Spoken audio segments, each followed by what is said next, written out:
Ndabashimiye abantu mwese mukurikirana ibiganiro bya Hardco News ndetse na Vegeticha. Kuri uyu munsi tugiye kureba inkuru imwe yagenda ivugwa hirya no hino muri akarere k'uburasirazuba bwa Afurika, aho bimagenda bivugwa yuko abarundi baba bagiye gutera u Rwanda ndetse bifatanyije n'igihugu cya Kongo ndetse n'ibindi bihugu bigiye bibihagaze inyuma mu bitugu, aho bimagenda bitanga ubufasha ndetse no ku bindi bikoresho bigiye bitandukanye.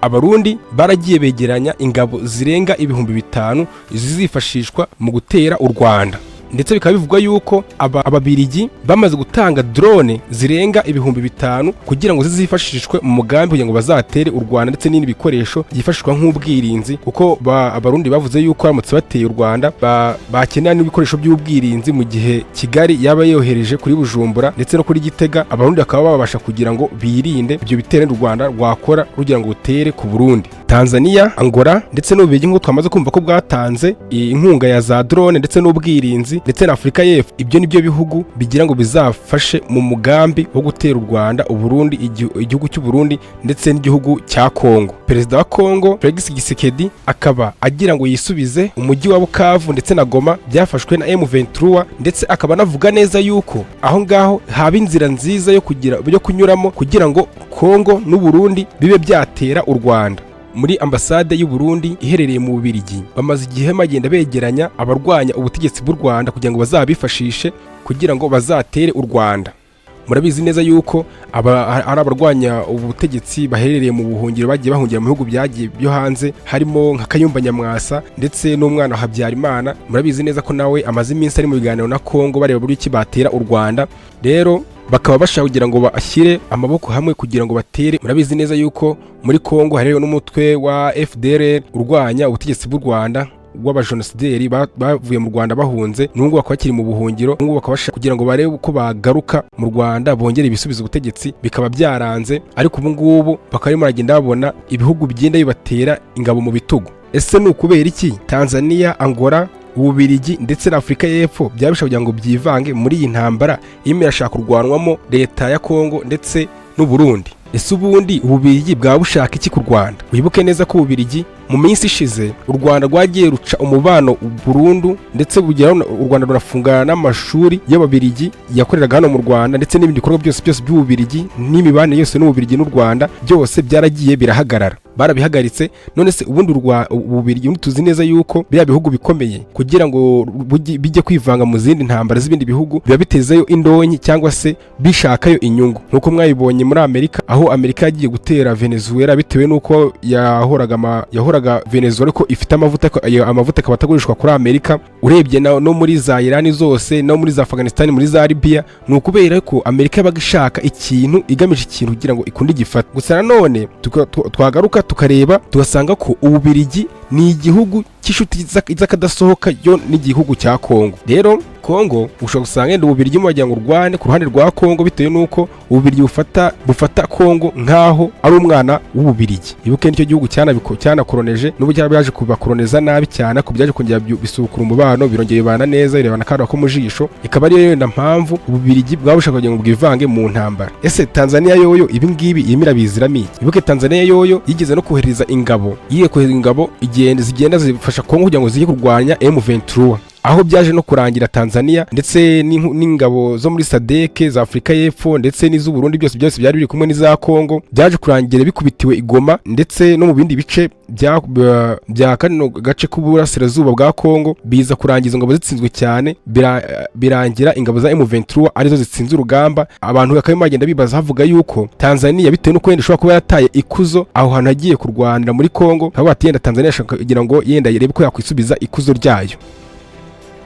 Ibi byose ko magenda bipangwa, iko byose ko magenda biba, umugambi uragenda unozwa wo kureba uburyo ki Kongo ndetse n'u Burundi byatera u Rwanda. Hari abaperezida b'ibihugu byo mu karere bagiye bagira inama ndetse banihanangiriza kuri uwo mugambi baba bafite. Harimo Perezida Yoweri Museveni Kaguta wa Uganda, aho yagira inama perezida we Ndayishimiye w'u Burundi, ndetse na William Ruto wa Kenya, aho yagiye agira inama perezida Ndayishimiye w'u Burundi, bavuga yuko ibintu bagenda bakora bifite ingaruka zikomeye cyane. Perezida Museveni Museveni yabwiye perezida w'u Burundi yuko intambara barimo abarundi bashaka kugira ngo basoze ku Rwanda mu minsi 3 yaba irimo irabera i Bujumbura ndetse na Gitega. Kandi nanone Museveni yagomeje agenda abwira mugenzi we Ndayishimiye aho yavuga ati aka karere k'iburasirazuba bwa Afurika ntawe kagikeneye izindi ntambara, icyiza nuko izi ntambara bazihore bagira ngo bashoze ku Rwanda kuko byararangira bibyaye akaduruvayo kamwe na kandi. Ibi byose Museveni yabivuze arimo aragenda yerekera i Wagadugu muri Burkina Faso, hari yakoreye uruzinduko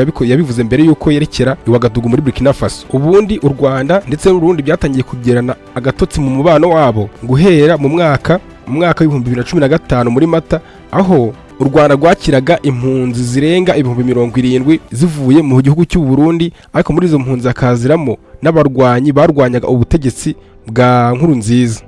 Guhera icyo gihe abarundi bahise bavuga yuko u Rwanda ariko rwari rushyigikiye ikurwaho ry'ubwo butegetsi bw'i Burundi, ndetse banarushinza yuko izo ngabo cyangwa izo nyeshyamba zitorezaga mu Rwanda bakaba aribo bazihaga n'ibikoresho kugira ngo zizongere zitere u Burundi, ndetse n'ubu ngubu ngo zikaba zihari, ngo izo ndwanyi ngo bakaba zaraturukaga ngo muri Red Tabara. Uwo mutwe ni umutwe urwanya ubutegetsi guhera icyo gihe ntago u Rwanda n'u Burundi byongeye kurebana kana ko mu jisho, ntibyongeye no kuvuga rumwe ahantu hariho hose. Guhera ubwo ngubwo ibihugu byagomeje kugenda biteana amagambo, aho Burundi bwagomeza kugenda bushinza u Rwanda buvuga yuko u Rwanda ariko rwagiye rugafasha iyo mitwe yitwaje intwaro yashaka kugira ngo ikureho ubutegetsi bwa Nkurunziza. Noneho u Rwanda narwo rwakomeje kugenda rubihakana, ndetse bigomezana nyuma yaho bakajya bavuga yuko u Rwanda rurimo gerageza gutoza izo ngabo kugira ngo zongere zisubire zijye gufata ubutegetsi. Ibyo birakomeza biraba, aribwo Nkurunziza yagize gutya ava ku butegetsi yitabye Imana mwakire imuhiruko ridashira, biza kurangira asimbuwe na Neva nawe ntawe yigeze ahagararira aho ngaho. Yagomeje kugenda agaragaza yuko u Rwanda narwo ari igihugu gishyigikiye imitwe yitwaje intwaro igira ngo irwanye leta y'u Burundi. U Rwanda rworwo rwakomeza kugenda rubihakana ruvuga yuko ibyo byose Burundi magenda wishinza ibyo byose bitari byo, icyo u Rwanda rwakiriye ko zari impunzi gusa, rutigeze rwakira abarwanya ubutegetsi bw'u Burundi. Mu minsi ishize nibwo Neva yaje kugenda ajya ku kinyamakuru cya BBC avuga yuko u Rwanda rurimo rurashaka kugira ngo zatere umujyi wa Bujumbura ruciye muri Uvira, n'Uburundi nawe asubiza avuga yuko Ikigori atari kure, mu gihe baciye Ikirundo naho Ikigari atari kure, nabo batera Kigali baciye mu Kirundo. Ndetse uyu muyobozi w'u Burundi akaba yarakomeje agenda avuga yumvikana mu biganiro avuga yuko ingabo z'u Rwanda zitamuhangayikishije cyane ndetse zitanakomeye ugereranyije n'ingabo z'igihugu cyiwe. Ndetse aho yakomeje kugenda yumvikana avuga yuko yigize no kurwana ingabo z'u Rwanda, bikaza kurangira izo ngabo z'u Rwanda bazinesheje. Icyo gihe nyine ngo nawe yari ari ku rugamba arimo ararwana. Aya ni amagambo perezida w'u Burundi yakomeje kugenda avuga, ndetse ntabwo byagarukiye aho ngaho. Leta y'u Burundi yakomeje kugenda igirana ibiganiro bigiye bitandukanye, aho bagomeza kubigenda baganira bagirana umubano n'umutwe wa FDLR wasize ukoze jenoside mu Rwanda, kubera ko uwo mutwe wa FDLR ufite umugambi wo kuzatera u Rwanda ugakuraho ubutegetsi ukongera ugasubira ugafata ubutegetsi bw'u Rwanda. Perezida Ndayishimiye yaje kugeraho arerura avuga atanga imbwirwaruhame, aho Perezida Felix Antoine Tshisekedi yarimo ararahira ku itariki 21 Mutarama 2024, aho yarimo aragenda avuga yuko ashyigikiye umutwe wa FDLR, ndetse akanashishikariza n'urubyiruko rw'u Rwanda ko kuba bakwiriye ko gushaka uburyo kibahirika ubutegetsi bw'u Rwanda, nyine bakaba bakuraho iyo ngoma mbi y'u Rwanda. Ndetse icyo gihe u Rwanda rwavuze yuko leta y'u Rwanda yavuze yuko ibyo bintu bidakwiriye kubona umuntu w'umuperezida yagenda agashyigikira umugambi, ndetse akanashishikariza n'urubyiruko rwo mu gihugu ari igihugu cy'igituranyi ko rwagakwiye gukuraho rwagakwiye kwigaragambya cyangwa se rugashaka uburyo rwakuraho leta y'u Rwanda cyangwa se leta yarwo. U Rwanda rwo rukomeza rushinza u Burundi yuko u Burundi bugomeza gufasha ndetse no kwakira inyeshyamba za FDLR, kandi izo inyeshyamba za FDLR zikaba zifitanye isano n'abasize bakoze jenoside mu Rwanda, ndetse uwo mutwe ukaba usanzwe ubarizwa mu burasirazuba bwa Kongo. Kuri ubu uvuga yuko ufite umugambi wo gutera u Rwanda, mu gihe u Burundi bwobwo bwaje kwaka inkunga yakwifashishwa mu kugira ngo buzatere u Rwanda bwifatanyije na FDLR ndetse n'abandi batumva rumwe n'ubutegetsi bw'u Rwanda, aho ububirigi bwabahaye ibikoresho birimo ubwirinzi ndetse na za drone nk'uko twabivuze hejuru, ndetse bikaza byiyongera ku ntwaro zishaje zari zimaze igihe kirekire mu bubiko bw'ububirigi, bukaba aribwo ububirigi bwari bwatanze mbere kugira ngo uburundi arizo bo bwifashishije ndetse aba arizo buhagazeho uburundi. Ikiganiro cyacu ntaho tugisoreje, ndagusaba ngo ukore subscribe kugira ngo ibiganiro bijye bikugeraho 5 kuri 5. Jyewe wumva nitwa VJ Teacher, channel yacu yo yitwa Adikoni News na VJ Teacher.